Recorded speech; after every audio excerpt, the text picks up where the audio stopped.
L'audience est ouverte. Par un projet de loi en date du 21 février 2018, porté par Gérard Collomb, le gouvernement entend garantir le droit d'asile et mieux maîtriser les flux migratoires. Il se donne pour objectif d'amplifier la réduction des délais de procédure, de sécuriser le droit au séjour des étrangers auxquels une protection est reconnue, de renforcer l'effectivité et la crédibilité de la lutte contre l'immigration irrégulière, d'améliorer les conditions d'accueil des talents étrangers, de simplifier le droit au séjour des étrangers en situation régulière et de sécuriser les conditions de délivrance des titres de séjour.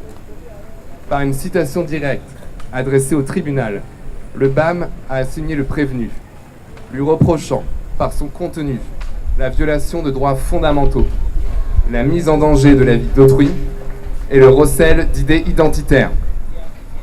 Dans un objectif de clarification des enjeux en cause et afin de permettre d'établir pleinement la vérité, le tribunal donnera la parole aux parties civiles à tour de rôle, au ministère public, puis à la défense. J'appelle à la barre la première partie civile, le MRAP.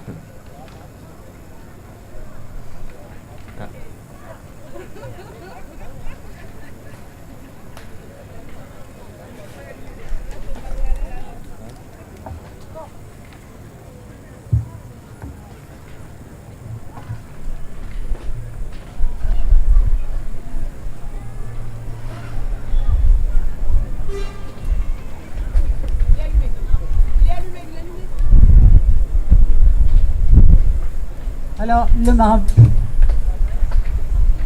on existe depuis 1949.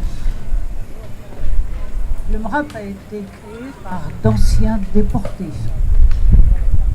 qui revenaient du camp de la mort. Depuis, le MRAP lutte contre toutes les formes de racisme,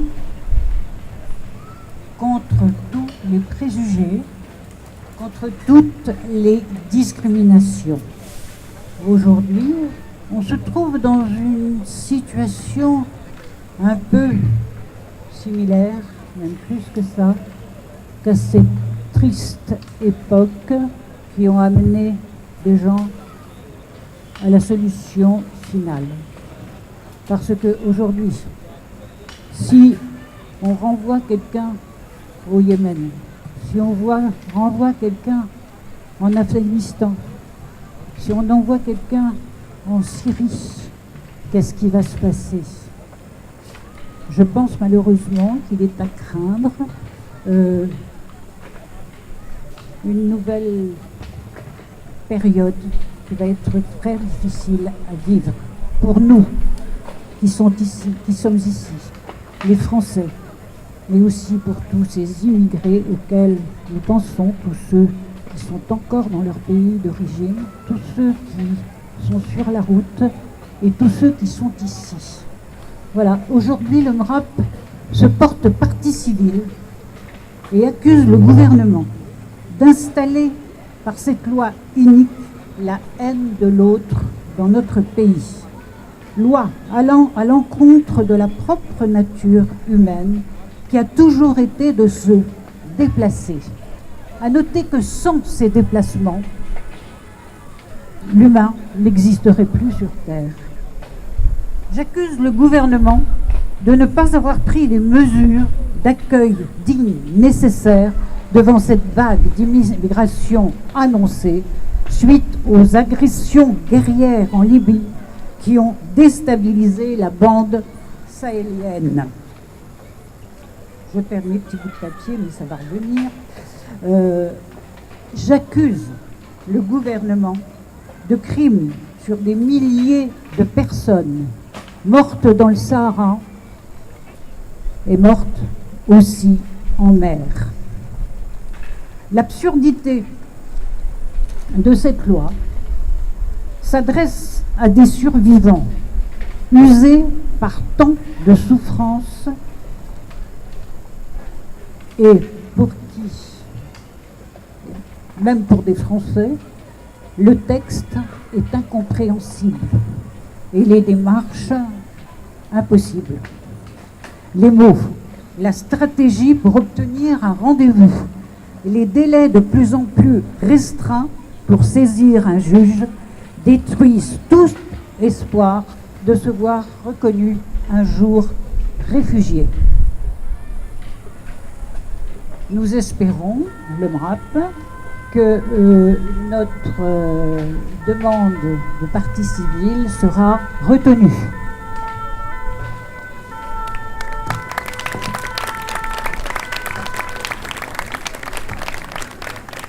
Je vous remercie. J'appelle à la barre la deuxième partie civile, Acceptes.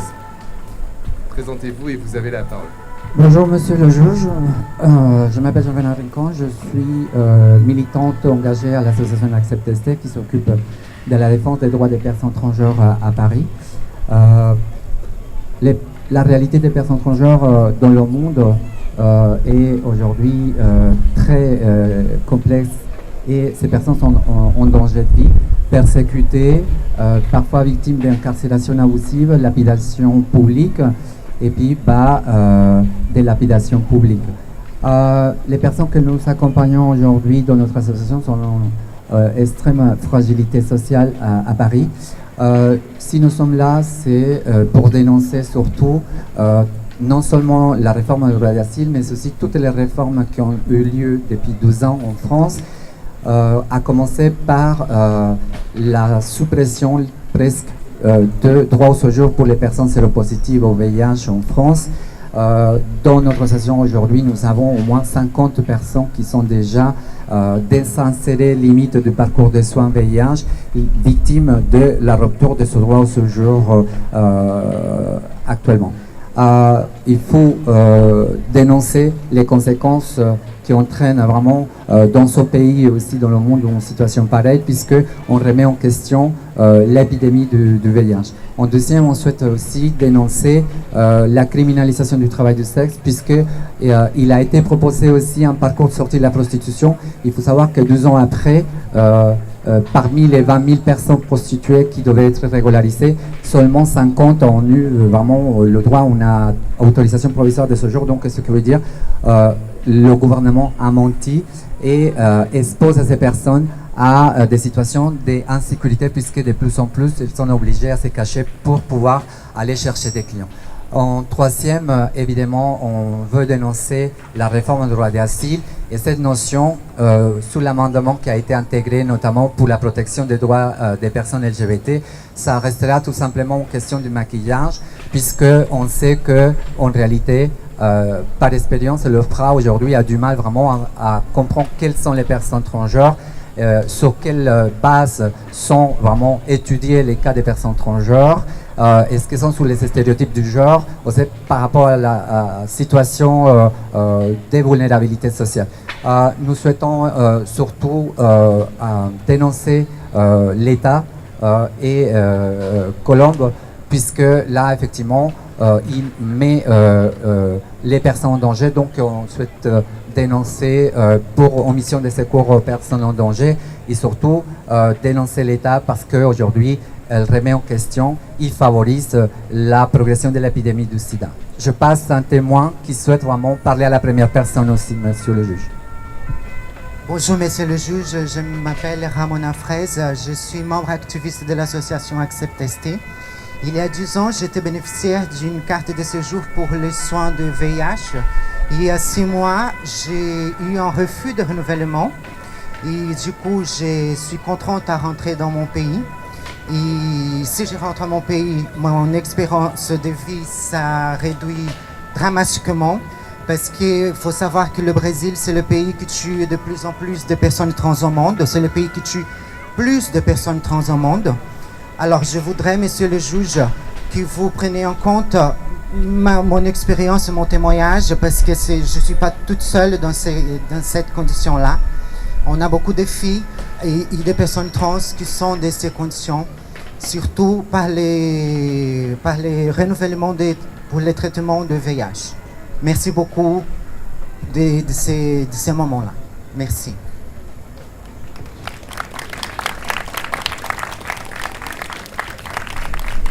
Je vous remercie. J'appelle à la barre la troisième partie civile, la Perm Emploi. Bonjour à tous, Kim du pôle accès à l'emploi. Je me porte partie civile pour dénoncer la politique restrictive portée par le gouvernement en termes d'accès au travail des réfugiés et des demandeurs d'asile. En France, tout demandeur d'asile, une fois son dossier déposé, doit attendre 9 mois avant de pouvoir demander l'autorisation de travailler. Pendant 9 mois, l'accès au marché du travail lui est interdit. Pendant 9 mois, un demandeur d'asile doit se contenter de 6,80 € par jour, 10,20 € pour un couple, pour se nourrir, se laver, s'habiller, faire face à ses dépenses du quotidien. En France, pendant 9 mois, les migrants sont volontairement maintenus dans la précarité. En Suède, c'est 1 jour. J'accuse le gouvernement d'avoir une des législations les plus restrictives d'Europe et parmi les plus mauvais résultats en termes d'intégration des étrangers. Seulement 1 étranger sur 3 trouve un emploi au cours des 5 années qui suivent son arrivée en France. Dans son rapport remis au gouvernement en vue de favoriser l'intégration des étrangers, le député LREM Aurélien Taché a préconisé la réduction de ce délai à 6 mois. Sauf que cette réduction du délai de 9 à 6 mois ne va rien changer.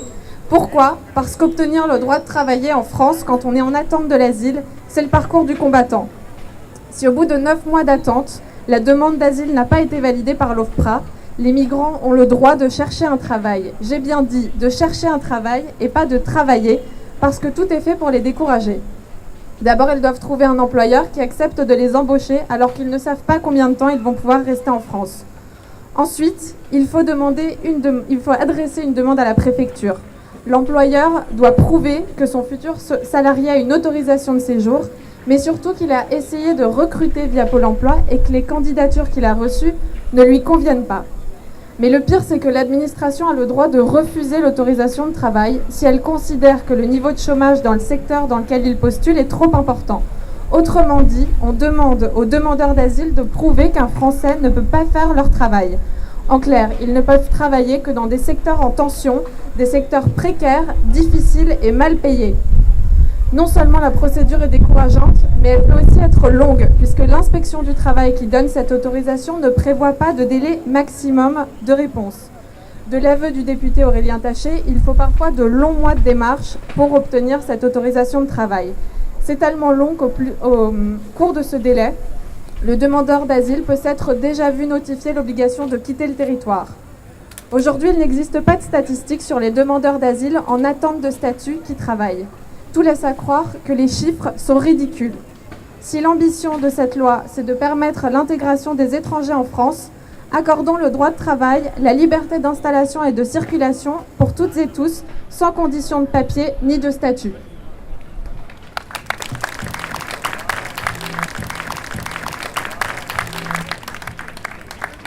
Je vous remercie. J'appelle à la barre la quatrième partie civile, le pôle théâtre.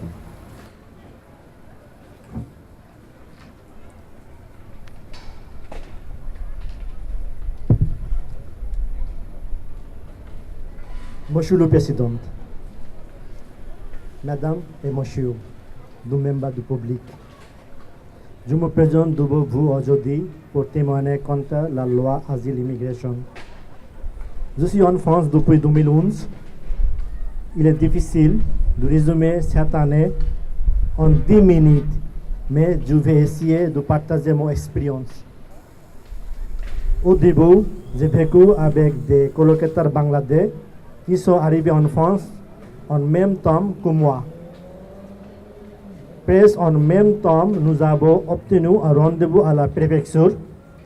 Le jour de mon rendez-vous, l'officier m'a dit, il donnait une lettre qui écrit le Bangladesh a un pays sûr.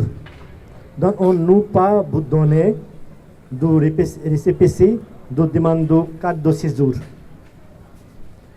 Mais autres colocataires ont tous obtenu ce récépissé par la même préfecture. Monsieur le Président, ma question est la suivante. Si le Bangladesh est un pays sûr, pourquoi cette différence de traitement? Vous ne pensez pas qu'il y a un manque d'information ou incohérence?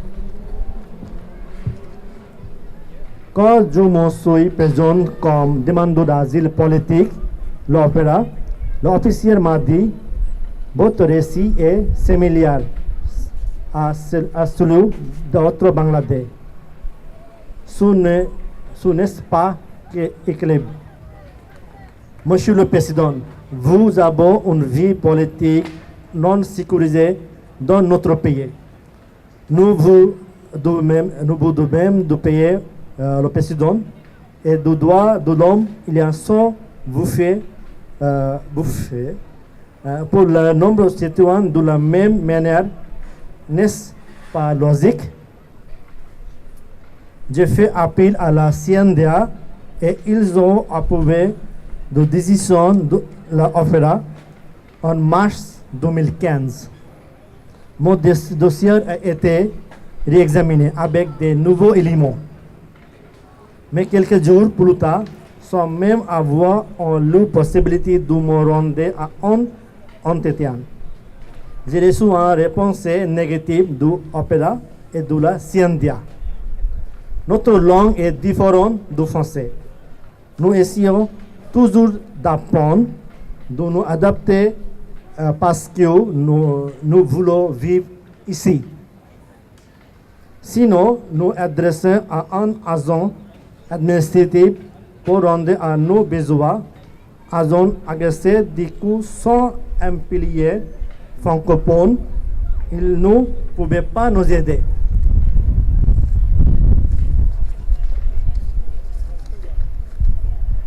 Pardonnez-moi, Monsieur le Président, mais on sait ils tous francophones qui doivent m'aider. Ou puis, je trouvais un mot arrivé dans un pays où je ne connais personne. Depuis 7 ans que je cherchais un emploi, j'ai trouvé entre autres un emploi au marché. Je travaille de 6 heures à 15 heures. Le propriétaire du restaurant m'a donné 15 € par jour. 15 € par jour. J'ai ensuite trouvé du travail dans le bâtiment où on m'a donné une machine à creuser à la main. Je ne pouvais pas utiliser correctement, alors j'ai perdu mon travail. J'ai ensuite trouvé un emploi de serveur au restaurant, mon devoir à 11h à 23h. Il a compris le temps de freinage. Il ne me payait pas, mais je pouvais déjeuner. C'est leur condition. Une semaine passée, il dit que je dois entreformer une semaine de plus. Toujours. Tous les jours, sans salaire. C'était trop dur, mentalement et physiquement. Monsieur le Président, je vous présente les conditions de travail des demandeurs d'asile et sans papier. N'est-ce pas juste? Qu'en pensez-vous? Pas fini. Quand j'étais étudiant en sciences à l'université, mon sujet était la zoologie, de la vie animale. Je demandais au public, vous avez un chien? Si vous avez un chien, levez votre main s'il vous plaît. Très bien, bravo, excellent. Vous baissez votre main. Monsieur le Président, voyez-vous le chien? En France, beaucoup de chance. Ils ont un abri. Ils sont une famille française. Par contre, nous n'avons pas de protection en France. Nous avons juste un nom, sans papier. Quel nom? Sans papier. Monsieur le Président, cette loi nous fera rendre notre situation plus difficile. Je demande au tribunal la plus grande formaté. Je demande réparation. Je souhaite que ma réparation soit non pas financière, mais légalement. Vous pensez me donner des droits? Merci, Monsieur le Président.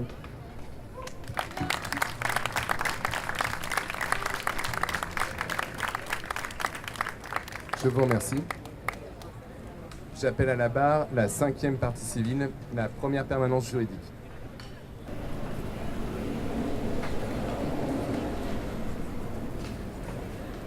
Monsieur le Président, Mesdames et Messieurs du tribunal, Mesdames et Messieurs les jurés, elle croyait qu'on était égaux, Lily, au pays de Voltaire et d'Hugo, Lily. Mais pour Debussy, en revanche, il faut deux noirs pour une blanche, ça fait un sacré distinguo. Elle aimait tant la liberté, Lily. Elle rêvait de fraternité, Lily. Un hôtelier rue Secrétan lui a précisé en arrivant qu'on ne recevait que des blancs.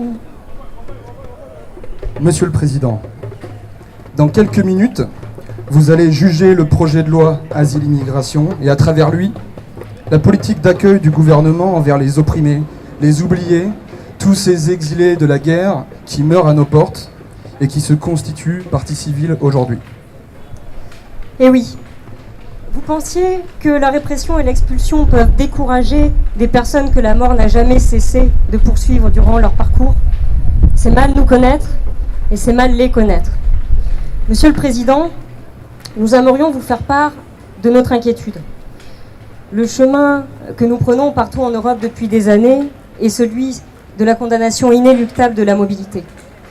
Si certains ont eu la faiblesse de croire à la bonne volonté du gouvernement pour l'élaboration d'une politique digne des aspirations de la France, digne de la France des droits de l'homme, constatez maintenant la dangerosité du projet de loi Asile-Immigration, les dérapages qu'on ne compte même plus d'un gouvernement multiplement condamné par le défenseur des droits, et qui veut nous faire croire que des criminels se cachent parmi toutes les personnes solidaires, répondant humainement à la misère et la détresse. Alors à titre liminaire, compte tenu de l'ampleur des infractions et des préjudices, on ne résiste tout de même pas à dire un mot. Un mot sur les multiples attaques et bassesses verbales pendant l'élaboration du projet de loi. Certains qui déclarent que les citoyens font le jeu des passeurs, d'autres qui parlent de shopping de l'asile, de benchmarking des demandeurs d'asile. Alors, Monsieur le Président, nous sommes inquiets, mais nous avons honte aussi. Ces attaques verbales constituent un aveu de condescendance et du peu d'estime à l'égard des migrants. Alors, nous vous demanderons de considérer évidemment que les faits étant reconnus, l'infraction est constituée et qu'il n'y aura pas de difficulté à reconnaître un préjudice.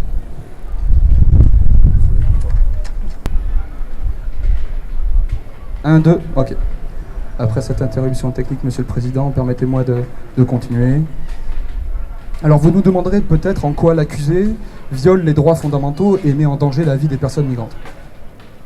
Alors, comme il a été dit, étant donné l'ampleur des crimes de cette loi, nous ne vous présenterons pas une liste exhaustive des crimes et des préjudices qui en découlent, mais nous nous tiendrons à deux exemples flagrants de la dangerosité de l'accusé. Dans un premier temps, Monsieur le Président, l'accusé entend réduire de moitié le délai pour former un recours suite au rejet d'une demande d'asile. Cela signifie que le demandeur d'asile n'aura que 15 jours, au lieu de 30, pour s'accrocher à cette demande d'asile, pour trouver un avocat, préparer et envoyer son recours devant la Cour nationale du droit d'asile. Alors même que l'on sait que le recours devant la CNDA est nécessaire pour étudier pleinement le dossier et que souvent, des clarifications apportées permettront finalement de lui accorder la protection à laquelle il a le droit, et ce en vertu des engagements internationaux de la France. Cette diminution de délai pour le recours met en danger ces demandeurs d'asile qui pour la plupart ne parlent pas le français et qui pour qui chaque jour passé dans nos rues est un calvaire, ne trouveront pas tous l'aide ni l'énergie vitale pour faire ce recours dans les délais impartis.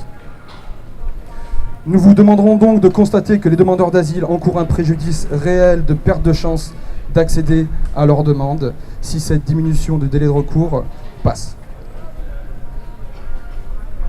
Dans un second temps, vous le savez, l'accusé ici présent et à travers lui le gouvernement s'acharne jusqu'ici à enfermer ces hommes, femmes et enfants qui n'ont commis aucun crime dans les centres de rétention administrative, véritables prisons pour étrangers. Une question se pose, l'immigration serait-elle un crime ? Il faut savoir que le projet de loi précise que la durée de ces rétentions, jusque-là limitée à 45 jours, va passer à 90 jours. 3 mois d'enfermement donc que l'accusé essaye de justifier par le besoin d'expulser les personnes migrantes. Doit-on rappeler, Monsieur le Président, qu'en réalité, au-delà de 15 jours d'enfermement, on sait tous que l'expulsion n'a généralement pas lieu. L'accusé le sait, l'accusé ment. Alors voilà, l'accusé et ses complices récidivistes, Monsieur le Président, 6 fois condamnés déjà pour traitement inhumain et dégradant par la Cour européenne des droits de l'homme, pour avoir enfermé des enfants. Plutôt que de corriger ses méthodes et de revoir sa leçon, l'accusé double la durée maximum d'enfermement. C'est de la violence pure et simple, c'est une privation de liberté illégale, injustifiée, c'est une atteinte à la dignité, à l'intégrité psychologique et une honte pour nos institutions. Et nous vous demanderons de bien vouloir considérer que les préjudices sont inquantifiables.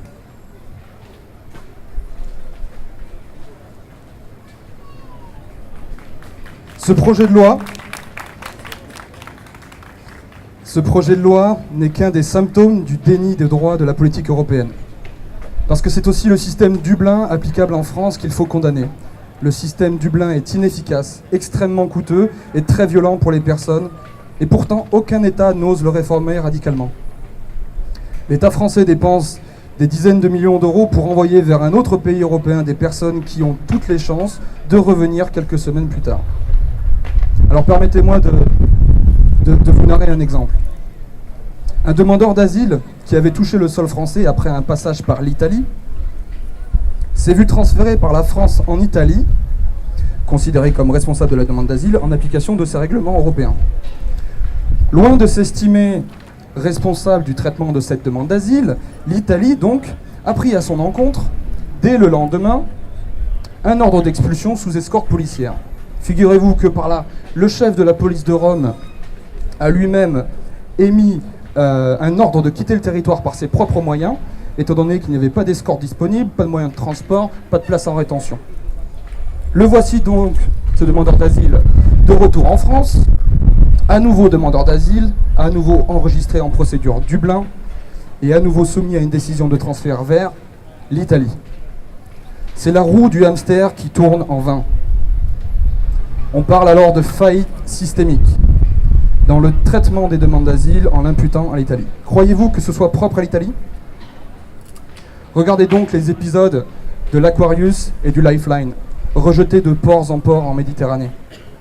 Derrière ce mot elliptique de faille systémique se dissimule en réalité une faillite commune, c'est le déni cru de droits fondamentaux humains, dont le premier est la sécurité à laquelle aspirent les demandeurs d'asile. Partant, Monsieur le Président, vous devrez évidemment entrer en voie de condamnation sans retenue, ça va de soi, à savoir déclarer coupable le projet de loi Asile-Immigration et prononcer la peine maximale. Mais également accorder à titre de réparation aux parties civiles concernant les différents postes de préjudice, premièrement des excuses publiques aux personnes migrantes de la part du gouvernement, la publication de la décision de condamnation du tribunal, la remise en l'état de la situation des personnes migrantes actuellement présentes sur le territoire français. Et nous vous demanderons de prononcer l'injonction sous astreinte de prendre de meilleures politiques d'accueil en France et en Europe. Il est temps de dire que les rêves qui portent l'ensemble de ces hommes et de ces femmes sont une chance.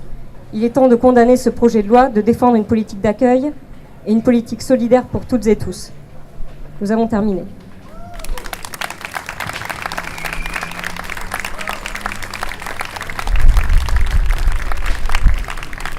Je vous remercie. J'appelle maintenant à la barre la 6e partie civile, le pôle français.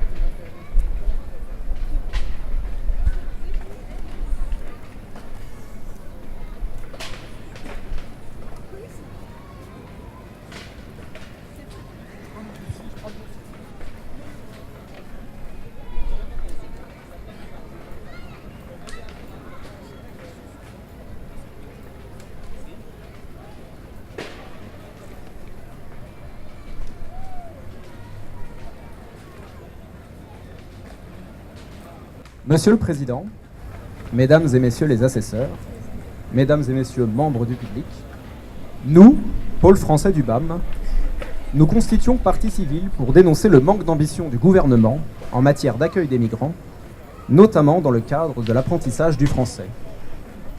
Monsieur le Président, lorsqu'ils arrivent en France, les exilés font face à un immense défi. Qui a dit prendre la ligne 13 ? Bon, c'est pas faux. Apprendre le français. Ils en auront besoin pour mener leurs démarches administratives, accéder à leurs droits ou simplement se débrouiller dans leur vie quotidienne. Le problème, c'est que l'État ne propose aucune formation linguistique aux demandeurs d'asile. Ceux-ci n'ont donc d'autre choix que de se tourner vers des associations, comme la nôtre, pour apprendre le français. Monsieur le Président, l'État doit offrir des cours de français aux demandeurs d'asile. Ce n'est pas une faveur qu'on lui réclame. Ce serait normal. Plusieurs pays de l'Union européenne le font déjà, sous un délai réduit. Songez également que ces demandeurs, au bout de quelques mois, peuvent travailler en France. En effet, alors qu'ils les privent de cours de français, l'État les autorise à travailler au bout de 9 mois passés sur le territoire. Mais faute de cours, les demandeurs qui accèdent au marché du travail sont incapables d'exposer leurs compétences, de nommer le matériel dont ils ont besoin, ou simplement de comprendre leurs droits, leur fiche de paie par exemple. Monsieur le Président, je n'irai pas jusqu'à dire que l'État fabrique ainsi des travailleurs précaires, corvéables à merci, et cantonnés à des métiers dont pas grand monde ne veut, mais... Ah bah si, je l'ai dit en fait, je l'ai dit, c'est bon. Monsieur le Président, pour conclure, j'accuse le Premier ministre, Édouard Philippe, de se ficher copieusement du monde lorsqu'il se targue, le 5 juin dernier, d'ouvrir le bénéfice des cours de français à certains demandeurs. Il s'agit en vérité de ceux entrant dans le cadre de la relocalisation, un dispositif européen qui ne concerne que les exilés ayant le plus de chances, en raison de leur pays d'origine, de bénéficier d'une protection. En somme, il s'agit déjà d'un tri effectué, en amont, parmi les migrants. Pour toutes ces raisons, Monsieur le Président, nous demandons au tribunal de sanctionner l'abandon dont sont victimes les demandeurs d'asile, à qui le gouvernement refuse d'offrir un accès à des formations linguistiques. Monsieur le Président,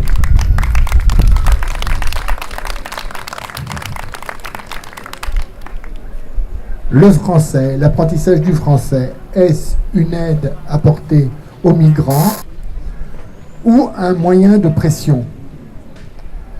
Nous avons reçu quelques témoignages. Voici celui de Danaït, une Érythréenne de 23 ans. Elle a fui le régime de son pays. La France lui a accordé une carte de séjour qui lui ouvre l'accès à des cours de français. Cette carte est renouvelable, mais sous certaines conditions.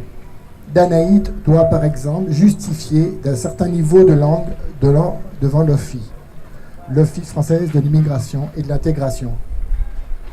Face à l'urgence parfois vitale d'accueillir les migrants, l'apprentissage du français ne peut constituer un critère éliminatoire. C'est un droit, pas une épée de Damoclès. Cette situation est d'autant plus injuste que les cours organisés par l'État, une fois encore, présentent de profondes lacunes, durée insuffisante du cursus, niveau mélangé, oral sacrifié, et que les migrants sont loin d'être égaux selon leur âge ou leur origine sociale et linguistique face au défi d'apprendre une nouvelle langue. Ainsi, alors que l'État manque à sa mission d'enseigner le français, il fait de celui-ci un outil de sélection. Et bien qu'il envisage d'en modifier certaines modalités, il faut voir comment, le gouvernement actuel entend maintenir et consolider le principe d'un droit au séjour en partie conditionné par le degré de maîtrise de la langue. Le français est un moyen de communication, pas un moyen de pression. Son enseignement doit être totalement déconnecté de la délivrance d'un permis de séjour.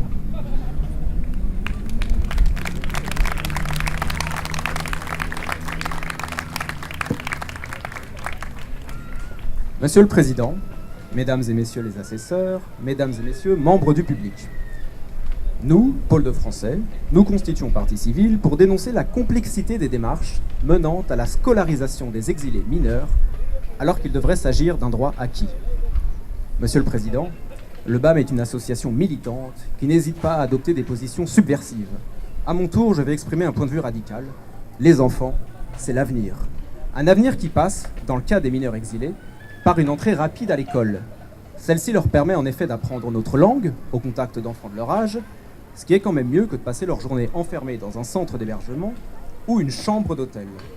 Leurs parents auraient quant à eux davantage de temps pour régler leurs démarches administratives ou chercher un travail, par exemple. Ça tombe bien, comme de nombreux textes le rappellent, l'école française ouvre ses portes à tous les enfants résidant sur le territoire, quelle que soit leur nationalité, leur statut migratoire ou leur parcours antérieur. Hélas, il est parfois très difficile de scolariser les enfants de migrants et les mineurs isolés. En effet, les mairies font parfois du zèle en réclamant des documents originaux à des exilés ayant tout perdu durant leur trajet vers l'Europe, issus de pays sans état civil organisé et où il n'existe pas, par exemple, de carnet de santé. Certains de ces documents doivent également être traduits par des interprètes assermentés, donc payants. Il arrive également que des dossiers soient freinés de façon délibérée afin de priver d'attache les demandeurs d'asile, voire de faciliter leur renvoi éventuel, en évitant par exemple la mobilisation d'une école. Monsieur le Président, avec la loi Asile-Immigration, l'actuel gouvernement préfère envoyer les mineurs dans des centres de rétention plutôt qu'à l'école. Et c'est pour ça que nous réclamons à son égard la plus grande fermeté.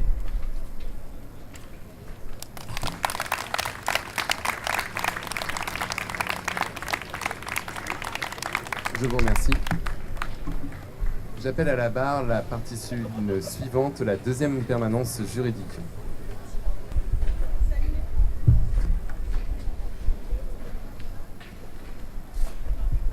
Monsieur le Président, Mesdames et Messieurs les assesseurs, Mesdames et Messieurs membres du public, je voudrais vous parler de la santé et de l'impact de la loi Asile-Immigration sur la santé des personnes migrantes. La santé, ça ne devrait pas être une question de chance. La santé, c'est une question de droit, c'est un problème de santé publique. La santé, c'est surtout un droit inaliénable et non négociable. La Convention de 1951, relative au statut de réfugié, stipule que les réfugiés doivent bénéficier d'un accès aux services de santé identique à celui de la population d'accueil. Pour l'Organisation mondiale de la santé est vraiment l'un des droits fondamentaux de tout être humain. La santé, c'est donc un bien-être complet, physique, mental et social. La santé, c'est un droit dont l'accès est pourtant bafoué. Un droit qui est bafoué, le non-accès, devrais plutôt dire, qui est encore aggravé par la loi Asile-Immigration, le prévenu. Depuis 20 ans, les études ont montré que les difficultés d'accès aux soins et à la prévention font face à de nombreux obstacles. Un obstacle d'abord administratif, avec la complexité des réglementations et du système de santé lui-même, et le manque d'informations. Alors il faut faire la demande de CMUC, vous demandez à la CPAM, à la FADA. Bonjour. Très bien. Merci beaucoup. Vous voyez le manque de moyens de la justice. Prêt ? D'accord. Donc voilà, entre la CPAM, à laquelle il faut demander la CMUC, en allant à la PADA, pour sinon aller en passe, vous voyez très bien que c'est plutôt compliqué. On a également des obstacles d'ordre juridique, du fait de l'absence de statut, de la précarité du statut des personnes migrantes. Enfin, des obstacles organisationnels, à l'intérieur des services de santé eux-mêmes, donc un manque de formation, de coordination, de traduction.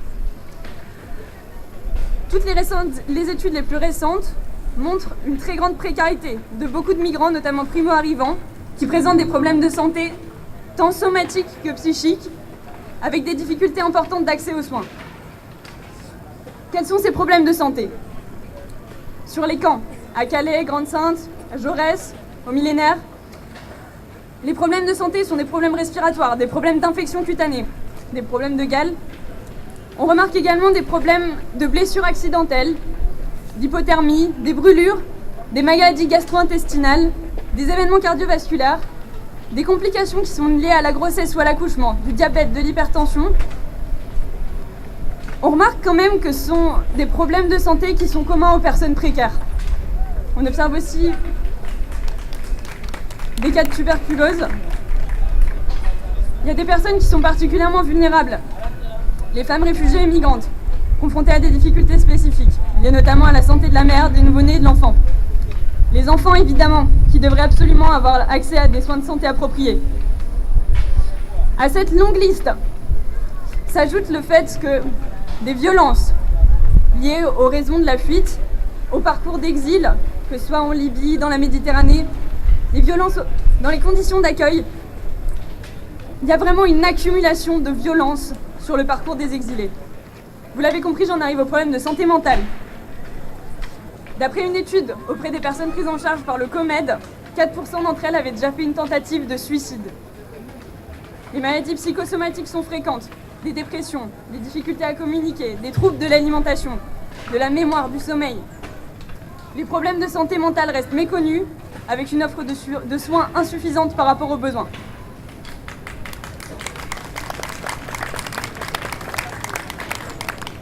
Monsieur le Président, Mesdames et Messieurs les assesseurs, Mesdames et Messieurs du public, ça ne s'arrête pas là. On est face à des situations extrêmement préoccupantes qui ont déjà été évoquées par les autres parties civiles. Fin janvier 2008, la France a expulsé une personne malade du VIH vers un pays où elle ne peut pas bénéficier de soins, passant outre l'avis médical, la renvoyant vers la mort. Revenons au juridique, au juridico-médical, au médico-juridique, à la procédure Dublin, où on renvoie des personnes dans le pays qui est censé être responsable de leur demande d'asile, parce qu'elles ont malheureusement franchi les frontières et ont été contraintes d'y déposer leurs empreintes. Ce renvoi rompt le parcours de soins et anéantit totalement ce qui a pu être commencé en France. En résumé, ces problèmes de santé, c'est un problème de santé publique. Des problèmes de santé publique majeurs qui touchent finalement, concernent en fait la totalité de la population. La loi Asile-Immigration que nous trouvons aujourd'hui sur le banc des accusés aggrave ou ferme l'accès aux soins, renforce la stigmatisation des personnes migrantes qui ne se prétendraient malades que pour éviter l'expulsion. L'article 23 de ce projet de loi prévoit qu'une personne qui demande l'asile pourra seulement déposer sa demande pour un autre titre de séjour dans un délai de 2 mois. Concrètement, 2 mois après l'enregistrement de la demande d'asile, il est impossible de demander un autre titre de séjour, donc un titre de séjour pour soins par exemple, sauf s'il s'agit de circonstances nouvelles. Or, c'est parfois des mois après l'enregistrement de la demande d'asile qu'une pathologie est détectée. Il est évident qu'on peut s'attendre à des refus d'enregistrement. Cet article constitue donc indéniablement une violation du droit à l'accès à la santé. L'article 16 de ce projet de loi porte la durée maximale de la rétention administrative à 90 jours. Il ne faut pas cesser de le rappeler, rien ne sert de masquer la réalité avec des mots comme rétention. Il s'agit d'un enfermement arbitraire, ni plus ni moins. Cet enfermement a évidemment des conséquences désastreuses sur la santé somatique ou psychique des personnes.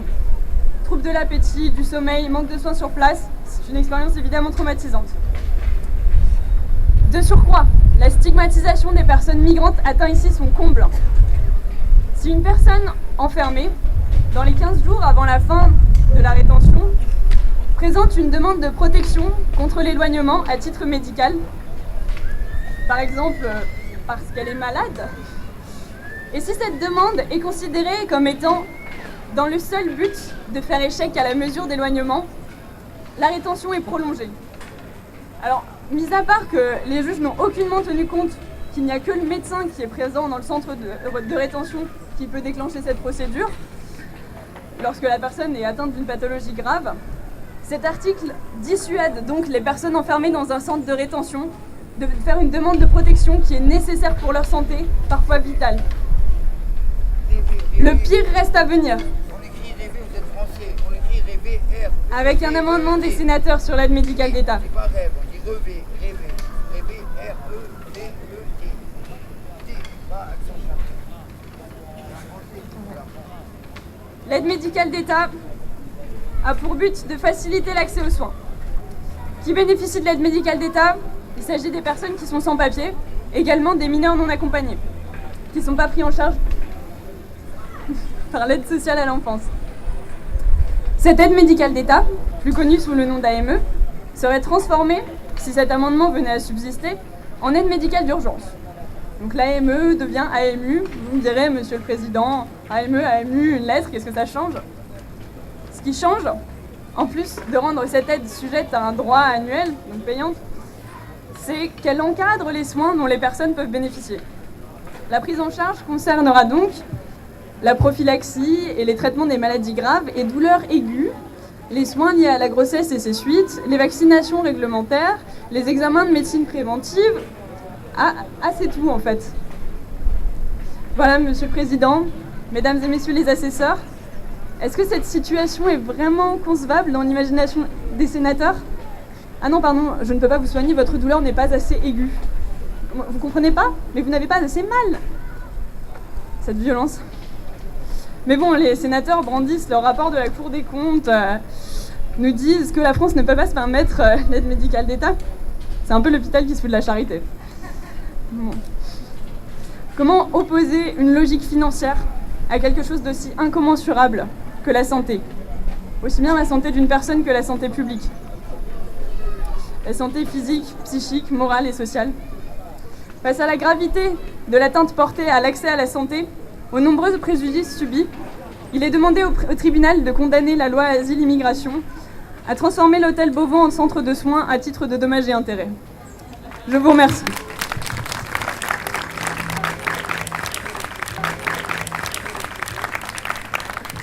Je vous remercie.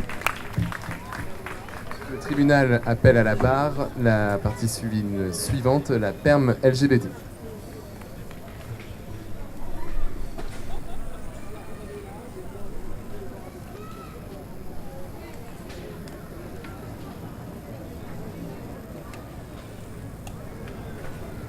Le tribunal va finalement faire passer avant une autre partie civile, Monsieur Ouman, s'il vous plaît.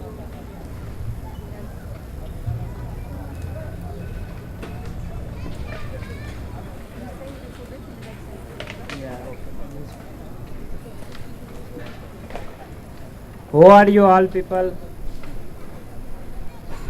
I am first request, but President decision is all refugee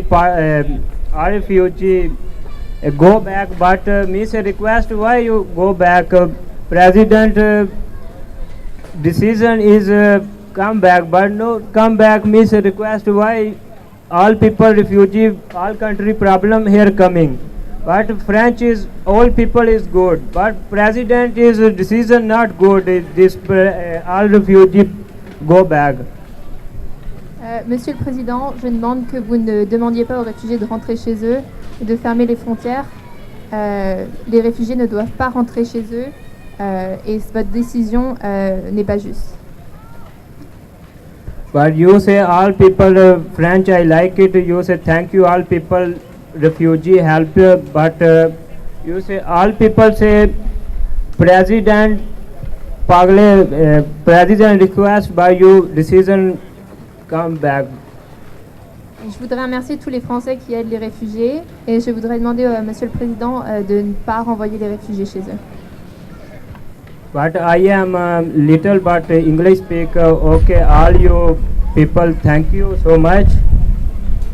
Je ne parle pas beaucoup anglais, mais je voudrais tous vous remercier. Au revoir. Merci à vous. J'appelle donc la dernière partie civile, la perme LGBT.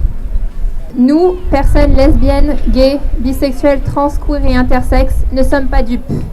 Malgré l'amendement qui exclura de la liste des pays sûrs ceux qui pénalisent l'homosexualité, la loi Asile-Immigration demeure bel et bien un projet homophobe, raciste, xénophobe et impérialiste. En effet, derrière cet amendement homonationaliste, c'est la défense de la suprématie blanche et des frontières franco-françaises qui continue de se mettre en place. En pinkwashant ce projet de loi, Emmanuel Macron, Gérard Collomb et le reste du gouvernement français ont sûrement cru qu'ils se dédouaneraient du caractère inhumain de cette loi, tout en obtenant le soutien d'une partie de la communauté LGBT française. Aujourd'hui, nous, personnes LGBT, tenons à être bien clairs. C'est tout, sauf notre soutien, que cette loi obtiendra. Nous ne coopérerons pas, nous n'applaudirons pas, et surtout, nous ne resterons pas silencieux face à ces injustices. Car nous le savons déjà, l'amendement pinkwashing de la loi Asile-Immigration ne fera rien pour les exilés LGBT. Eux aussi se verront subir d'une extension du délai de rétention, d'une imposition de la langue dans laquelle l'entretien aura lieu, d'une remise en cause de leur inexpulsabilité même si gravement malade, de la réduction des délais de dépôt de demande d'asile, ainsi que d'une restriction de l'aide médicale d'État. Ils continueront d'être dublinés, d'être mis en centre de rétention et de subir toujours plus de violences policières. Sous cet humanisme de façade, le gouvernement français continuera donc de mener à bien son projet d'expulsion, un projet homophobe et raciste que nous, personnes LGBT, ne cautionnerons jamais. Nous n'aurons jamais de fierté pour nos frontières et nous refuserons toujours les frontières dans nos fiertés.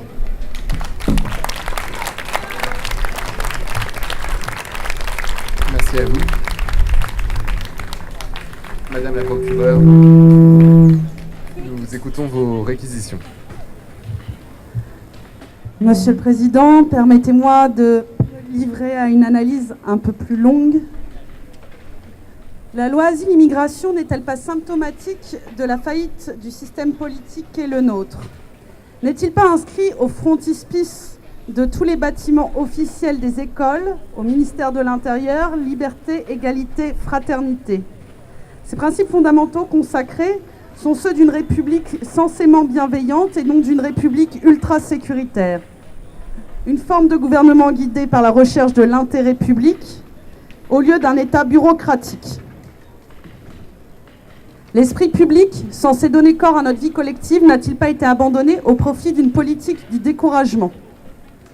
Déplacer les plus précaires de lieu en lieu, de la rue aux habitats précaires pour revenir à la rue, dans une logique ubuesque, les repoussant toujours plus loin en périphérie des grandes villes, n'est-ce pas ridicule? Prendre les personnes dans les filets d'un labyrinthe administratif occulte et repoussant, qu'est-ce donc si ce n'est ériger en système politique l'épuisement?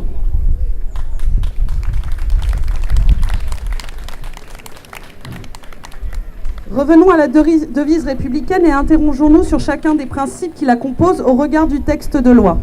Liberté. Qu'en est-il de la liberté de circulation au regard de l'article 10b qui dispose qu'en cas de franchissement irrégulier des frontières Schengen, l'étranger pourra être immédiatement reconduit sans aucune autre forme de procès dans une zone de 10 km autour de la frontière. Ce principe allant à l'encontre du principe fondamental de la Convention de Genève, qui est celui du principe de non-refoulement.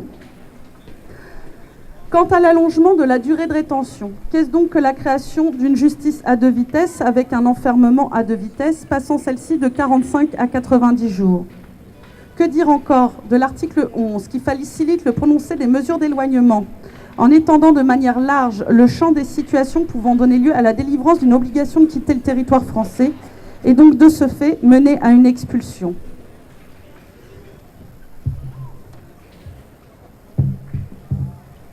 Quant au principe d'égalité, qu'en est-il quand le recours est rendu non effectif, quand celui-ci passe de 30 à 15 jours pour pouvoir s'exercer? Qu'en est-il alors que le droit commun est fixé à 2 mois en matière de droit administratif? Qu'en est-il encore quand la convocation au procès et aux différentes audiences pourra se faire par tout moyen, par texto, coup de téléphone, alors qu'avant il se faisait par recommandé comme pour tous les autres justiciables? Enfin, que dire de la visioconférence, forme de justice précaire, précarisée, qui ne permettra pas au demandeur d'asile d'être accompagné de son avocat directement, ni de son traducteur? Enfin, finissons par la fraternité. Fraternité qui a été consacrée avant-hier par le Conseil constitutionnel en matière de délinquance solidaire. Néanmoins, l'article 7 du projet de loi ne dispose-t-il pas que la langue dans laquelle le demandeur d'asile sera entendu sera celle qui lui sera imposée par l'OFPRA? Quant à la criminalisation des demandeurs d'asile, ne passe-t-on pas la rétention administrative, donc qui est l'enfermement ponctuel des étrangers de 16 à 24 heures, l'alignant sur le régime de la garde à vue et faisant fi de tous les étrangers malades et de leur accès aux soins?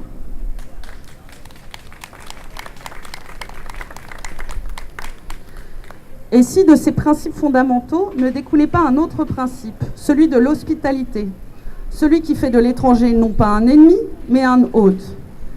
Alors que partout en Europe, Commission européenne, Frontex et gouvernements nationaux pratiquent le déni d'hospitalité, accueillir n'est plus la règle, mais l'exception. On préfère une forme d'état d'urgence renforcée, où les frontières ne cessent d'être réaffirmées où les étrangers sont invisibilisés, comme à Paris, où la réponse policière est systématique et où finalement l'étranger est considéré comme un indésirable qu'il faut éloigner. Or, l'hospitalité est tout autre. Elle a d'ailleurs été définie par Kant, un gauchiste. La Terre étant sphérique, les hommes ne peuvent pas s'y disperser à l'infini, mais ils doivent finalement supporter la promiscuité, personne n'ayant originellement plus le droit qu'un autre à être un endroit donné de la Terre. Aussi, Monsieur le Président, je vous demande de condamner fermement cette loi qui n'est que division, repli sur soi et xénophobie.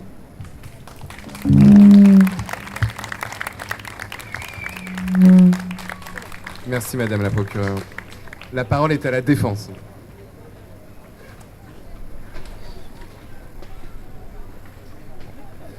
Je vous remercie.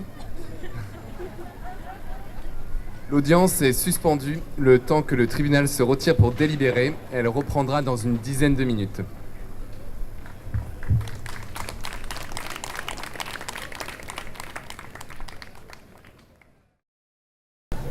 L'audience reprend. Le tribunal, après en avoir délibéré et par jugement contradictoire, déclare le prévenu coupable des faits qui lui sont reprochés, à savoir avoir entendu violer de multiples droits fondamentaux, mettre en danger la vie d'autrui et receler des idées identitaires. En répression, le condamne à une peine de travail d'intérêt général à bord de l'Aquarius. Ce pour une durée indéterminée dans le cadre du service civique désormais obligatoire. En peine complémentaire, à effectuer un stage de désintoxication aux idéaux d'extrême droite. À une inscription au fichier I pour position identitaire. À une inscription au fichier D pour démagogisme. À une remise en état des droits et libertés fondamentaux auxquels il entendait porter atteinte. À une mise à disposition des locaux de l'hôtel de Beauvau pour établir un centre de soins. En réparation du préjudice, à des excuses publiques. Le tribunal prononce également l'injonction d'élaborer de meilleures politiques d'accueil en France et en Europe et, en tout état de cause, le présent jugement ainsi que l'ensemble des plaidoiries seront publiés et librement accessibles sur les réseaux sociaux. Je vous remercie, l'audience est levée.